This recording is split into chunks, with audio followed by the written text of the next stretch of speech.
Father P. Sahairaj, the Secretary of the Loyola College of Education. Reverend Dr. Anthony Robinson, S.J., the Rector and Vice Chairman of Loyola Institutions. Dr. Kulanday Teresal, the Principal of Loyola College of Education. The distinguished guests, members of the college, of the community, the parents of the graduates, and most of all the graduates themselves. Good morning to all of you, and thank you very much for being in this hall today and allowing me to be part of your great celebration of success. I must confess, when I was invited by the secretary, I said, maybe I'm not the best person to come for this ceremony because I'm quite far apart from the field of education. But I was persuaded, I think, because of a few things. One is my long association with the Loyola institutions. Many of my friends studied here. Many of my colleagues over the course of my career studied here. But more importantly, the value that Loyola as an institution has brought to the state and to the country is immeasurable. Quality education has always been at the heart of the social justice principle of the Dravidian movement, of which I happen to be a multi-generational follower, adherent. And as much as broad education is important, the quality and the inclusion of all people is even more important. In that sense, as I've said many times in many places, we in Tamil Nadu have been particularly blessed because of the wide range of Christian missionaries from many countries who have come and who have established such institutions of learning, in some cases 200 years ago onwards, and wide-ranging in location from the tip of Kanyakumari all the way to Chennai. In fact, it might surprise some of you to know that the districts with the highest level of education and the highest rate of literacy in Tamil Nadu are not the urban districts like Chennai or Madurai or Coimbatore, but actually Kanyakumari and Tirunelveli, where many such institutions exist. So I've always thought it appropriate that a position like mine, where we are in the service of the people and in the administration of the government, we must acknowledge the key contributions of such institutions and their pioneers who came out of their countries and set up in India and helped us after a couple of centuries, or actually more like a few hundred years, few centuries of strife through various rules and colonialism to evolve into the country that we are today. In particular, the Dravidian movement has done one thing spectacularly right, which is the key differentiator of why Tamil Nadu is where it is today.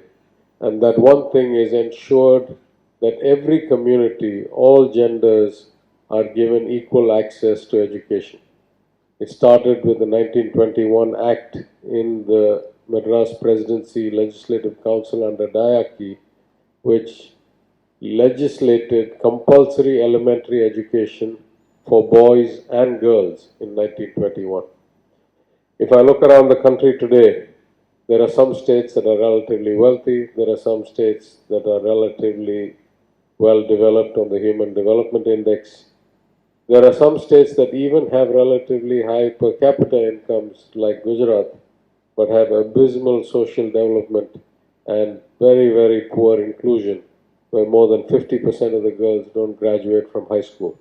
Such societies are going to have a lot of problems for decades to come.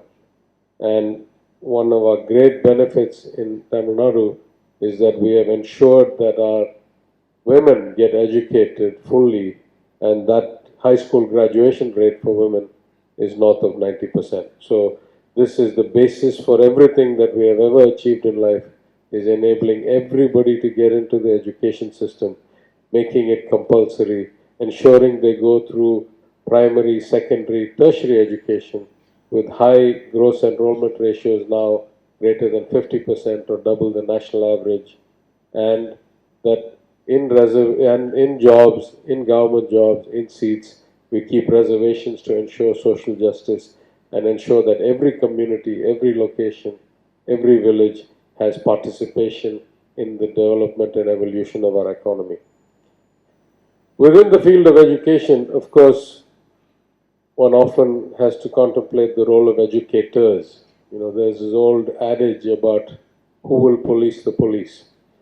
In that sense, the educators are the focus, the fulcrum of being able to run an education system. And colleges such as the Loyola College of Education play such a vital role. No matter how much money we invest as a state, no matter how much infrastructure we build, the real limiting factor in our ability to deliver quality education is simply the quality of the educators, which is not just a one-time validation, but their ongoing development and their ongoing adaptation to the latest technologies, the latest methods, the latest knowledge.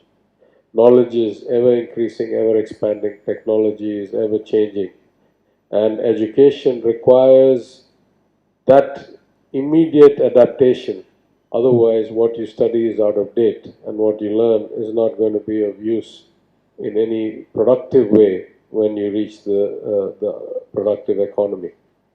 In that sense, I think it's really, really important that we have very high quality institutions that train educators, and Loyola, I think, will stand second to none in the state of Tamil Nadu, at least, probably in the country.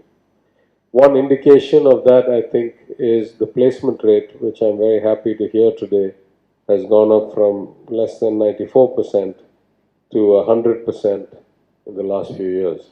So I congratulate all of you because I assume you're all in some good job by now.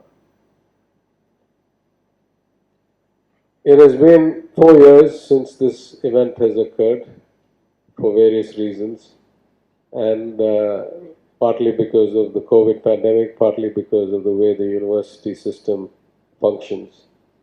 I say with some regret that as proud as we are of what our state has done in terms of social justice and social equity, the quality of administration of all fields in all parts of government, including the education department, need significant improvement and upkeep and need bringing up to the times in terms of infrastructure and administrative models. But you waited 4 years, some of you 3, some of you 2, some of you are lucky, you're graduating this year and you get your degree right away. I must apologize for making you wait an extra 20 minutes because of my delay in getting here. I hope we'll make up that time quickly in the course of giving out the degrees. I suppose it's customary for speakers at graduation days to offer a bit of advice. And I will try to keep it as brief and as pointed as possible. While I would offer advice generally to all graduates, in your case, I would offer you very specific advice and say that the jobs you do, whether you're doing it at a school level, at a college level, the jobs you do as educators really is building the future of our country. In any country, it is the human resources that is the most scarce and the most valuable resource. And in the global economy that we now compete in, it is the weighted average productivity of the citizens of a state or a country that determines your relative progress, your ability to provide a life of quality and dignity and comfort, and for individuals and families to progress in their ambitions and their future. Every parent wants their children to do better than them, and the path to that is to have them more educated than they used to be, more skilled than they used to be, because it is an increasingly competitive world. You are going to play a vital role in building the future of this country because you're going to shape the youth and the productive workforce of tomorrow. Please keep that in mind as you go through your careers. I will also say what I say to everybody who's young, because I've now reached a relatively old age where I can afford to impart the wisdom of my career that had the great luxury of spanning multiple continents and multiple decades. Success has to be defined internally by you.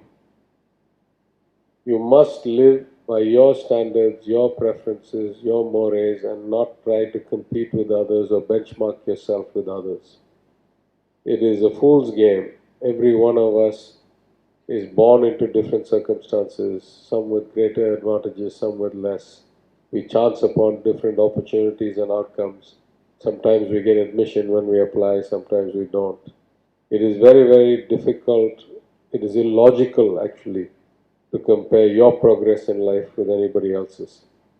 The key to success is holding yourself accountable to your values, being clear about who you are, and being consistent in the application of your value system, your preferences in your behavior, and building your reputation and credibility through that. That's as true in politics as it is in any other profession. And I encourage you to spend a lot of time introspecting and setting your own goals in life, irrespective of other people, and holding yourself accountable to your own standards and your own goals, and not comparing yourself to others. No life is without some success. No life is without some failure or some attempt that did not yield result. The key is to remember that almost nothing is permanent in life. Everything is temporary. All success is fleeting. You're back in the competition again. All failure is recoverable. Nothing short of death is permanent. You can always work through this loss or this absence of opportunity or this bad outcome. And if you have the resilience, learn from it and get on to do bigger and better things. Some of you have graduated and already been in the workforce for 3 years now or 4 years. Some of you are just starting out. The network, the community of your fellow alumni, of your seniors, of your faculty, of the institution itself will also be a tower of strength for you. I urge you to use it, to rely on it. In my own case, I had the luxury of studying in multiple institutions. And even today, even in my job as IT minister, I'm calling on people all the time who I learnt with and who remember me as a boy and see me as a boy rather than based on the role I'm in, and value me for me and give me feedback based on that level of relationship, irrespective of the high position relatively that I may currently be situated in. I congratulate the college. It is an outstanding institution in every aspect, in every field it excels. I've been to this hall, to Liba multiple times. It's the premier institution, I think, of its kind in Chennai. Equally, I'm sure in education, the Loyola College of Education stands in its own league.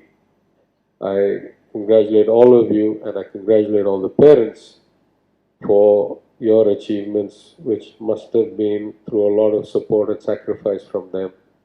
I wish you all the very best in your careers, in your families, in your contribution to your societies, your communities, to the country. And I thank you once again for inviting me to be part of this momentous occasion. Thank you.